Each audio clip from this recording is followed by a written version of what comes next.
Hello. Aujourd'hui, vous avez beaucoup de chance, vous n'allez pas voir ma tronche. Ouf, bonne nouvelle.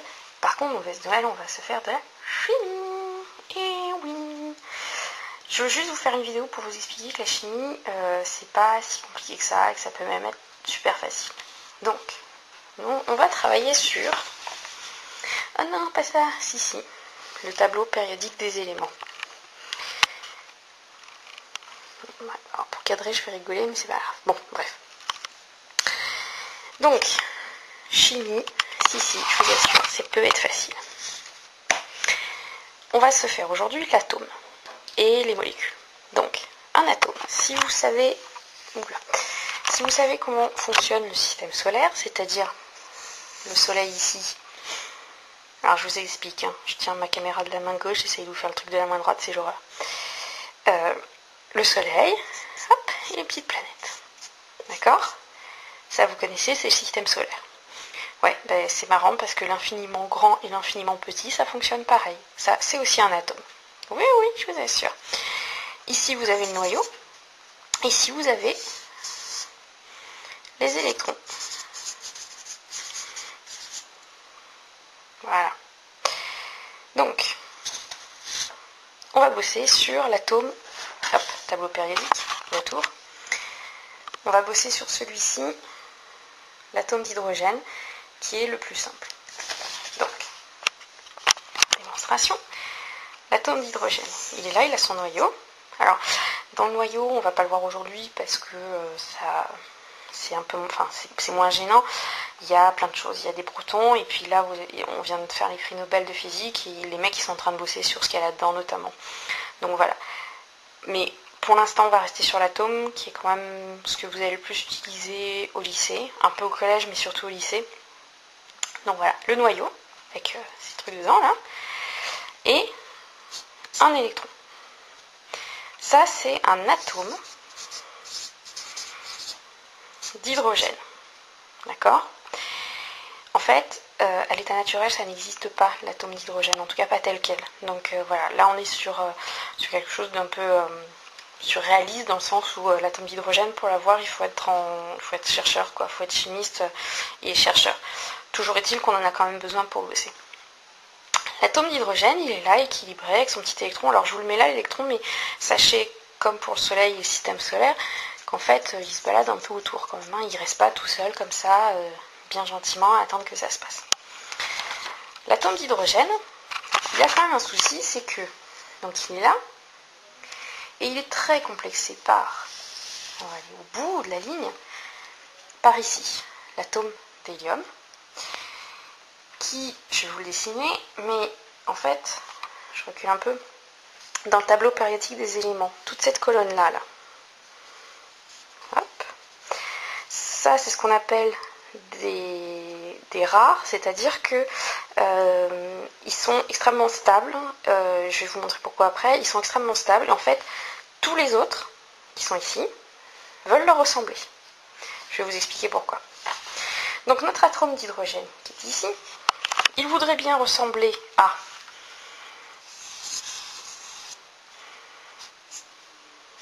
notre atome d'hélium. Qu'est-ce qu'il a de plus, l'atome d'hélium ? Bon, il a son noyau comme d'habitude. Hein. Voilà. Il a 2 électrons sur sa face externe. Ces 2 électrons, en fait, complètent entièrement ce qu'il y a autour, et c'est pour ça qu'il est stable. Sauf que cet atome d'hydrogène qui est ici, lui, il n'est pas stable. Et en plus de ça, il n'en a qu'un d'électron. Et il voudrait juste être comme l'hélium et en avoir 2. Il s'en fout de savoir si à l'intérieur il est pareil, pas pareil. Tout ce qu'il voit, c'est que l'atome d'hélium, il a 2 électrons, et que lui, il en a qu'un, et qu'il voudrait juste faire comme l'atome d'hélium. Donc l'atome d'hydrogène, pas con, il se dit, ouais, lui il en a 2, il faut que je m'en trouve un autre. Qu'est-ce qu'il va faire ? Il y a un autre, ouais, oh putain, ça c'est bien dessiné, je vous raconte même pas. Il y a un autre atome d'hydrogène qui passait par là, qui se baladait. Lui, il fait, hé toi là, viens là. Et si on se mettait en commun nos 2 hydrogènes, genre garde partagée, un coup c'est moi qui ai les 2, un coup c'est toi qui ai les 2, un coup c'est moi, un coup c'est toi. Pourquoi ? Pour ressembler à Monsieur l'hélium, qui lui a 2 électrons. D'accord ? Donc, les deux atomes d'hydrogène qui sont ici, ils vont faire copain-copain et ils vont se faire la garde alternée des deux électrons, histoire d'avoir la sensation de ressembler à de l'hélium. D'accord? Là, quand ils nous font les deux atomes, quand ils se mettent d'accord pour se partager un truc, ils nous forment une molécule que l'on note comme ça, c'est-à-dire deux atomes d'hydrogène qui forment la molécule. C'est aussi de l'hydrogène, c'est un gaz. D'accord? Mais ils se sont mis d'accord, ils ont fait de la garde alternée avec ces deux électrons, histoire d'avoir la sensation de ressembler à de l'hélium. Bon, c'est juste une histoire de sensation, hein, parce qu'en fait, ils pourront faire ce qu'ils voudront, ce ne sera jamais de l'hélium. Hein. Bref, voilà. Voilà comment on est passé d'un atome à une molécule. On va bosser maintenant sur... Alors, on est toujours dans notre tableau périodique des éléments. Tous les atomes vont faire en sorte, quand ils vont se créer en molécule, de ressembler à un de ceux qui est là. Alors évidemment, par exemple, on va prendre le carbone, on va bosser là-dessus. Le carbone, évidemment, il est plus proche de celui-ci que de celui-ci, donc il va faire en sorte de ressembler au néon. D'accord?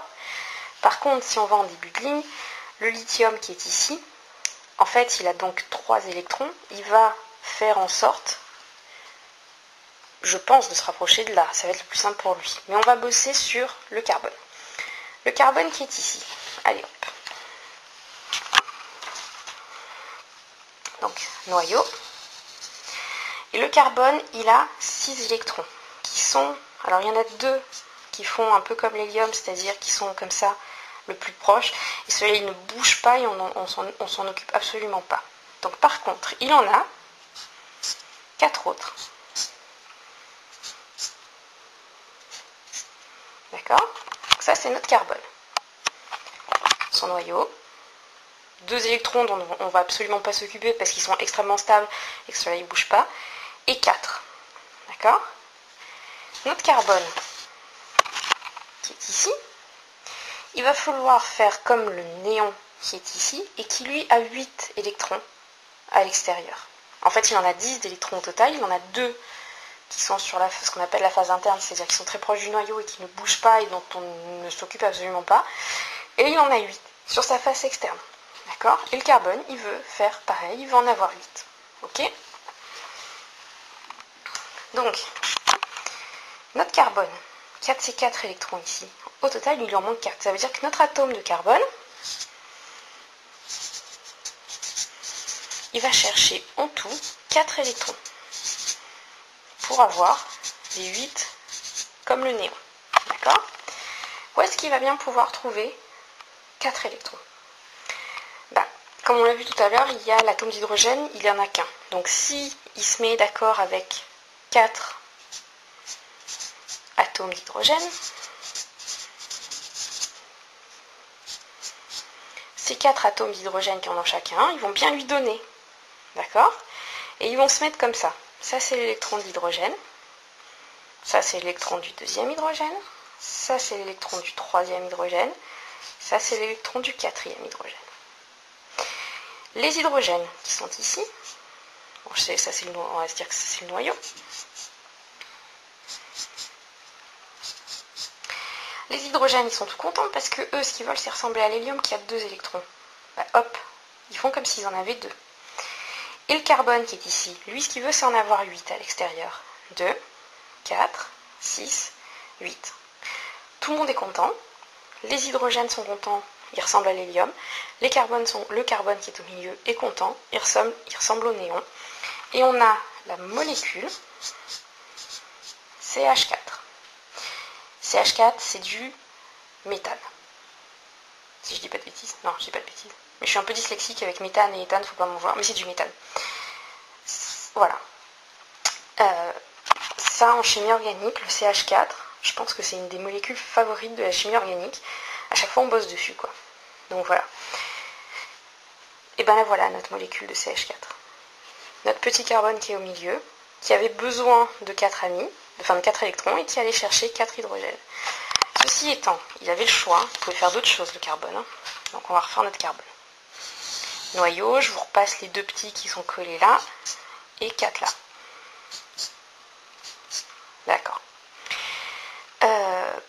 Prenons par exemple, puisque c'est aussi une molécule extrêmement, enfin un atome extrêmement essentiel pour la chimie organique, l'oxygène. L'oxygène, il a donc au total 8 électrons. Toujours pareil, 2 au milieu qui ne bougent pas et auxquels on ne touche pas, et 6.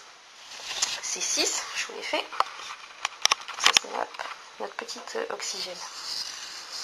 Je ne vous fais pas les 2 qui sont au milieu, on n'y touche pas. Il en a 6.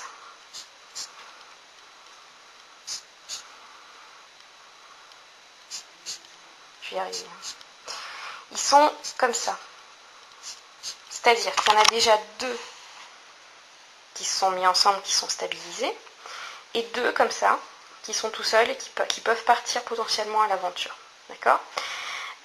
Donc, et de toute façon, l'oxygène, lui, il n'a besoin que de 2 électrons pour faire comme ci. Et bien les 2 électrons qui sont ici, d'accord ? Ils peuvent aller se mettre avec les électrons qui sont ici du carbone. D'accord ? Et s'il y a une autre molécule, enfin un autre atome, pardon, d'oxygène qui passe par là, alors je vous le refais vite fait, hop. Pareil, il en a 2 là. Les 2 qui sont là, pourquoi ils n'iraient pas se mettre avec? Donc, s'ils se mettent en commun, ceux-là, et si là ils se mettent en commun, ouais, je ne l'ai pas mis du bon côté de la feuille, mais c'est pas grave. Oula, ça dézoome, attention. Carbone, oxygène, oxygène. Vous êtes d'accord, le carbone, il a C4 plus 2 plus 2. Il a C8, d'accord? L'oxygène, on va prendre l'autre parce qu'il est plus facile. L'oxygène, il a 2, 4, 6, 8. Le carbone est content, l'oxygène est content, et on a formé la molécule, donc un carbone, 2 oxygènes, formule de CO2. Le CO2, à chaque fois que vous expirez, c'est exactement ce que vous rejetez. Donc c'est le dioxyde de carbone. D'accord ? Un atome n'existe pas à l'état naturel. Pourquoi ? Parce qu'il va toujours chercher à se stabiliser et à devenir, donc, on va revenir là, l'atome d'hydrogène, il ne va pas exister tout seul. Il va toujours chercher à ressembler à l'hélium. Le carbone n'existe pas tout seul. Il va faire en sorte de ressembler au néon. L'oxygène ne va pas exister tout seul. Il va vouloir ressembler au néon. Je vous ai dit, le CO2, c'est la molécule qu'on expire. Hop, sur le même principe, je vous ferai la molécule qu'on inspire. Donc notre oxygène, il a 2 groupes de 2 qui sont stables et il en a 2 qui sont tout seuls. Pareil, je vous fais la face externe, c'est-à-dire je vous passe les 2 qui sont au milieu et qui sont stables. Là, on est bien d'accord. Hop, un autre oxygène. C'est 2 fois 2 qui sont stables et c'est 2 électrons célibataires. Hop. Et voilà qu'ils se mettent en commun leurs électrons. Chacun des 2 atomes d'oxygène a l'impression d'avoir 8 électrons autour de lui. Là, on a la molécule d'oxygène, le gaz qu'on respire. D'accord ? Donc voilà. J'espère qu'avec ça, c'est un peu plus clair. On a bossé, alors, pour tout ce qui est collège et lycée, vous n'allez vous bosser que sur les 2 premières lignes du tableau périodique des éléments, c'est-à-dire la première ligne, là où il y a hydrogène et hélium, et sur la deuxième ligne, alors ces 2-là, on bosse peu dessus, mais on bosse beaucoup sur ceux-là, d'accord? Et vous allez un tout petit peu bosser après sur la 3e ligne. Magnésium, de temps en temps, les profs vous font bosser dessus. Le soufre aussi, les profs vous font un peu bosser dessus. Voilà. Mais on va dire que collège et lycée, les 2 premières lignes importantes, enfin les 2 premières lignes sont les plus importantes et sont celles que vous utilisez. Donc voilà, gardez toujours en tête ce schéma de... il y en a deux, voilà, alors on va faire le néon qui est le summum du summum, le noyau, ce qu'on appelle une première couche où il a 2 électrons, d'accord, et sur la deuxième couche il a 4 fois 2 électrons, qui sont un peu par paire comme ça.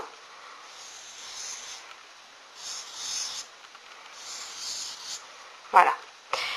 Et pareil, on peut leur faire le trait là, parce que comme sur le principe des planètes qui ont une espèce d'orbite autour du Soleil, là c'est pareil. Pour en venir, donc là on était, je vous rappelle, l'atome on était sur de l'infiniment, infiniment, infiniment petit. Quand je vous parle du Soleil et des planètes, on est sur de l'infiniment grand. C'est une des beautés de la science, d'avoir des phénomènes qui sont répétables et qui sont les mêmes pour l'infiniment grand et l'infiniment petit. Là, si on faisait le parallèle avec la planète, un Soleil, une première orbite, bon il se trouve que là il y aurait 2 planètes, bon d'accord, pas possible, mais on n'a qu'à dire que, ça c'est une première orbite, et ça c'est une deuxième orbite. Certes là ils sont plus nombreux, ils sont 8, mais voilà. Donc gardez en tête ce schéma là, et donc ça, on est d'accord, hein, c'est la deuxième ligne, ça c'est le néon. Eh oui, mon coco, si tu restes ouvert après tu n'écris plus. Donc ça c'est le néon. Tous les éléments, tous les atomes de la deuxième ligne vont vouloir ressembler à lui. D'accord? Ça c'est acquis, ils l'ont tous. Par contre, ce qu'ils n'ont pas, c'est ça. D'accord? Et ils vont tous vouloir avoir ça. D'accord? Le carbone veut ça, l'oxygène veut ça, l'azote a ça, etc., etc. Voilà, j'espère que c'est un tout petit peu plus clair.